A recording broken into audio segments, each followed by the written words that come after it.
नमस्कार. स्वादिष्ट स्वयंपाक तसेच उत्कृष्ट गृहिणी होण्यासाठी खास टिप्स. Tip number 1. प्रवास करत असताना उलटी होण्याची समस्या असेल तर पुदिना किंवा कढीपत्त्याची 3-4 पाने चावून खाल्ल्यास प्रवासादरम्यान उलटी होत नाही. Tip number 2. कोणताही ज्यूस बनवल्यानंतर ताबडतोब प्यायला हवा. ज्यूस बनवून ठेवल्यास त्यातील पौष्टिक घटक कमी होतात व चवही बदलते. कधीकधी ज्यूस खराब सुद्धा होतो. Tip number 3. तुळशीची पाने चावून खाल्ल्यास लघवीची होणारी जळजळ थांबते. Tip number 4. कच्ची चपाती किंवा भाकरी आरोग्यासाठी त्रासदायक असते, त्यामुळे मेंदू कमजोर होतो. Tip number 5. ज्या लोकांना किडनीचे आजार असतील तर अशा लोकांनी केळीचे सेवन केले पाहिजे. Tip number 6. चक्कर येण्याची समस्या असेल तर लिंबाच्या रसात साखर व मिरपूड घालून सेवन केल्यास चक्कर येणे बंद होते. जास्त त्रास असेल तर डॉक्टरांचा सल्ला अवश्य घ्यावा. Tip number 7. शरीरावर कोठेही सूज आली असेल तर ॲपल सिरप पाण्यासह घ्यावा. सूज हळूहळू कमी होते. Tip number 8. वांग्याचे जास्त सेवन केल्यास तोंड येण्याची समस्या होते. वांग्याच्या भाजीत मिठाचे प्रमाण जास्त झाल्यास सुद्धा तोंड येते. Tip number 9. दररोज दुधात साखर घालून पिल्यास शरीर धष्टपुष्ट होते. Tip number 10. आठवड्यातून एकदा किंवा 15 दिवसातून एकदा उपवास करणे शरीरासाठी फायदेशीर असते. यामुळे कॅन्सरसारखे आजारसुद्धा बरे होऊ शकतात. Tip number 11. घरातील कामे शक्यतो स्वतःच करावी, त्यामुळे शरीराचा व्यायाम होतो. Tip number 12. लिपस्टिक तसेच नेलपेंट नेहमी फ्रीजमध्ये ठेवावी, त्यामुळे ती जास्त दिवस टिकते व घट्ट होत नाही. Tip number 13. काळ्या मनुका खाल्ल्यामुळे किडनी स्टोन होत नाही, त्यामुळे नियमित रात्री काळ्या मनुका पाण्यात भिजत घालून सकाळी खाव्यात. Tip number 14. कैरी, चिंचा अशी आंबट फळे खाल्ल्यानंतर दात आंबट होतात. अशावेळी बदाम खाल्ल्यास दातांचा आंबटपणा कमी होतो.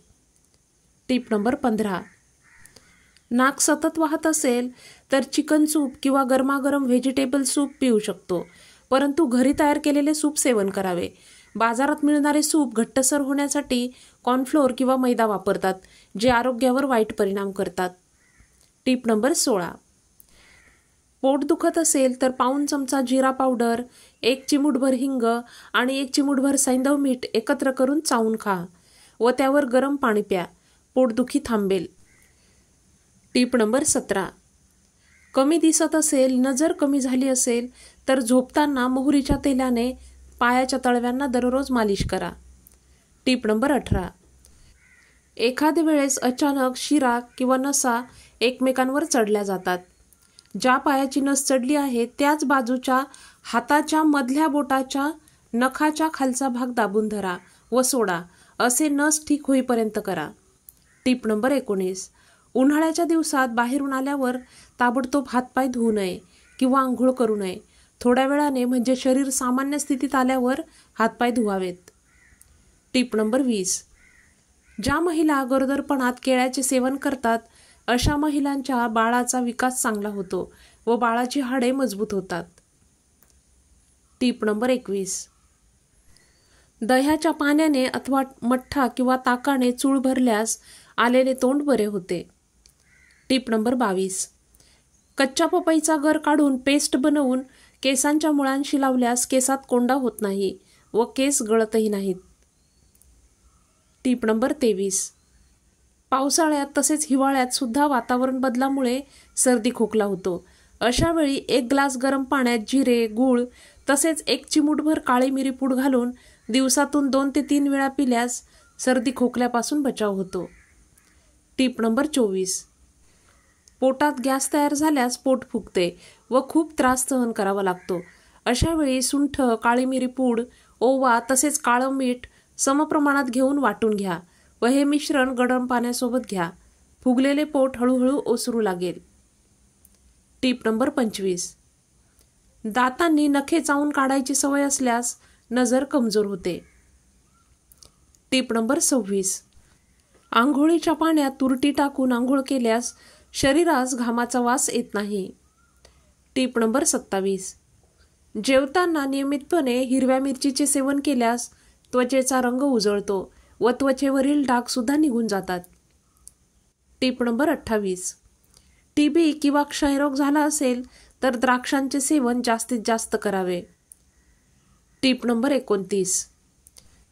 जर वजन वाढवायचे असेल तर तूप लावलेली चपाती खावी किंवा केळ्याचे शिकरण खावे.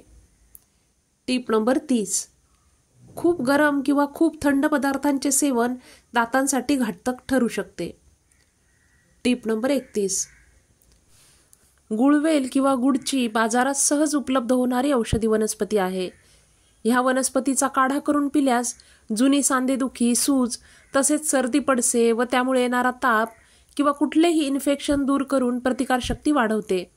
सोबत लठ्ठपणा आणि शुगर नियंत्रित करण्यासाठी सुद्धा मदत करते.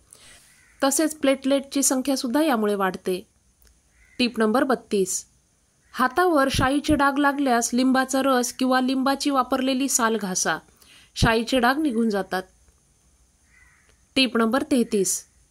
हाडे कमजोर असतील तर दररोज म्हशीच्या दुधात गूळ घालून प्या. टीप नंबर 34.